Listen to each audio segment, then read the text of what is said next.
Voilà, après rien de compliqué, hein. Un ver de terre, c'est pas une écrevisse ou un petit vif qui se débat pour se sauver, quoi. Un ver de terre, ça reste un ver de terre, donc une animation très lente, ras du fond, et bon, vous pouvez bien sûr faire quelques sursauts, ça empêche rien, mais bon, il faut rester au plus proche du naturel. Vous pêchez, quand on pêche au ver de terre, on pêche au naturel, comme on aime à le dire à la pêche à la truite, aux appâts naturels.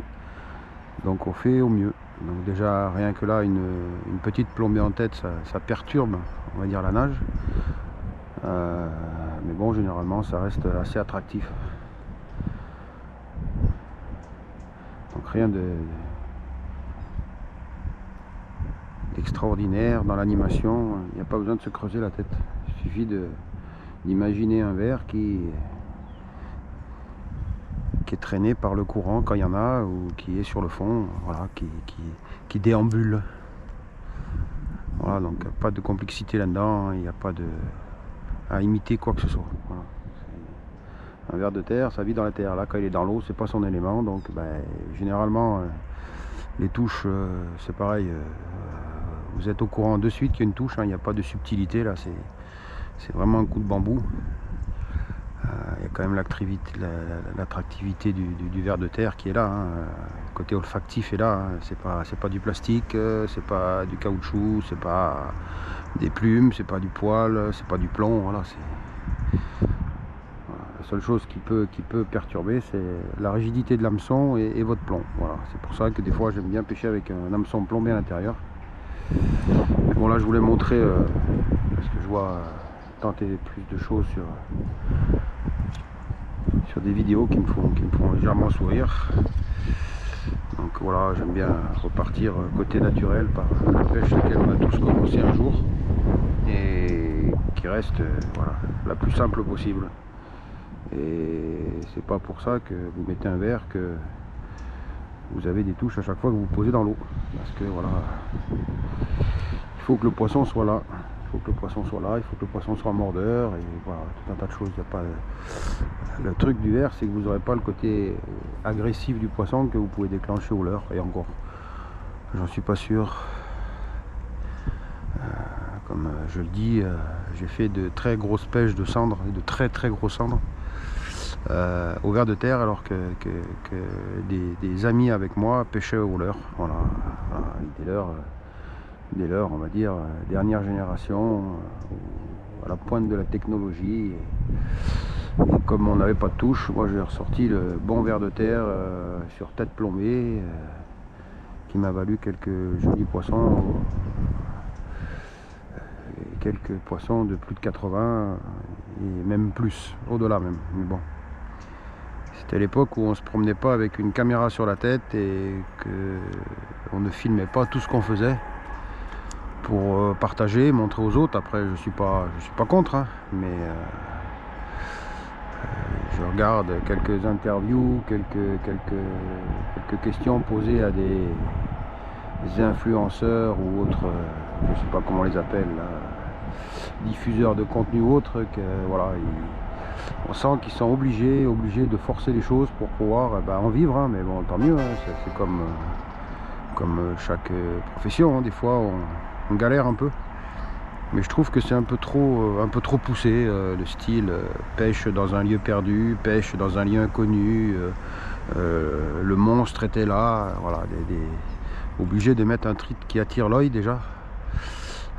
Voilà, après je regarde, hein, moi ces vidéos, hein, je regarde parce que bon, ça passe le temps, on va dire, mais bon, il n'y a pas de, il faut pas forcer les choses. YouTube commence à perdre un peu ce côté vidéo pris sur le vif.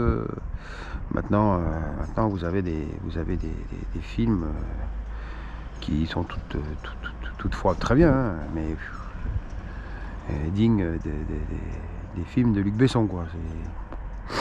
Voilà, on voit que c'est préparé. Bon, c'est très bien, hein, parce que bon, c'est que c'est demandé, hein, c'est que c'est preneur, c'est que c'est à voir, hein. Mais bon, je trouve que il n'y a plus le côté, on va dire, sauvage, amateur.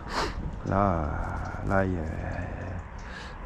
il faut percer. Après moi voilà, je fais quelques vidéos de temps en temps parce que j'en fais pas mon métier, je partage, je montre, voilà, c'est parce que ça me plaît bien, j'aime bien montrer des fois des choses différentes, hein, parce qu'on est tous dans ce monde d'artificiel, voilà, ou de virtuel, parce que voilà, vous allez à la pêche maintenant.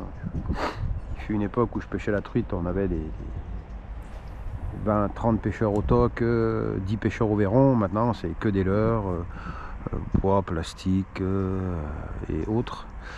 Maintenant quand vous pêchez au verron, vous êtes regardé, waouh, presque vous êtes un criminel. Donc voilà aussi cette mentalité là qui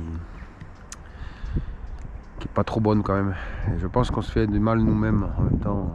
Quand je vois les commentaires et tout là, c'est waouh, c'est quand même un petit peu impressionnant quoi. Je pense qu'il y a des choses plus graves sur lesquelles se prendre la tête que plutôt sur une histoire d'hameçon, de tête plombée ou des mecs qui prennent plus que l'autre, et de pêche, la grande pêche du no-kill là aussi, c'est waouh.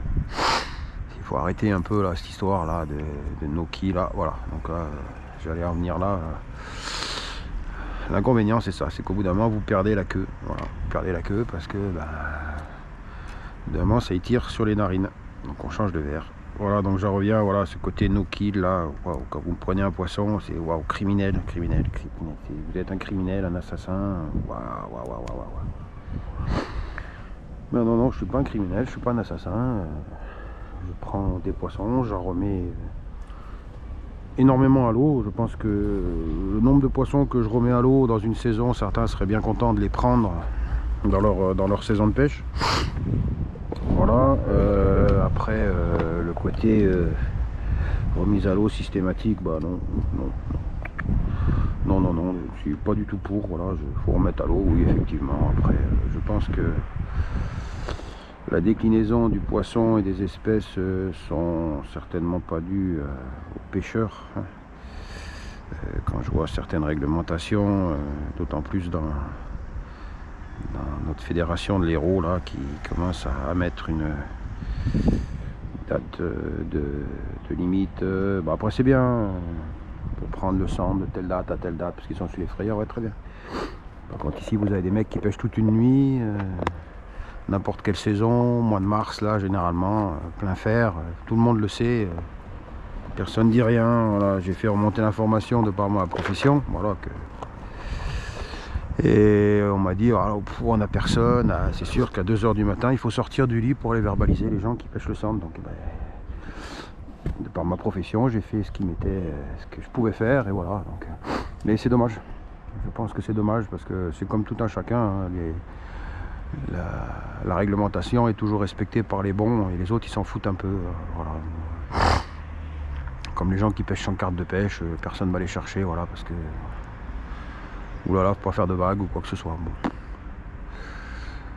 Comme on dit, hein, c'est les bons qui payent pour les mauvais, donc c'est pour ça quand on part dans des moi j'arrête tout commentaire ou quoi que ce soit, qu'on arrive dans des fanatismes de no-kill là. Je pense qu'il y en a qui faudrait qu'ils se renseignent un petit peu ce qui se passe derrière les grandes compétitions de pêche au toc, hein, les championnats de France, championnats d'Europe, championnats du monde de pêche au toc ou quoi que ce soit. Il faudrait qu'ils bougent un peu le cul, qu'ils aillent voir le lendemain ou le surlendemain de la compétition ce qui se passe au bord des rivières, et quand ils auront ramassé 10, 15, 20 truites de sèche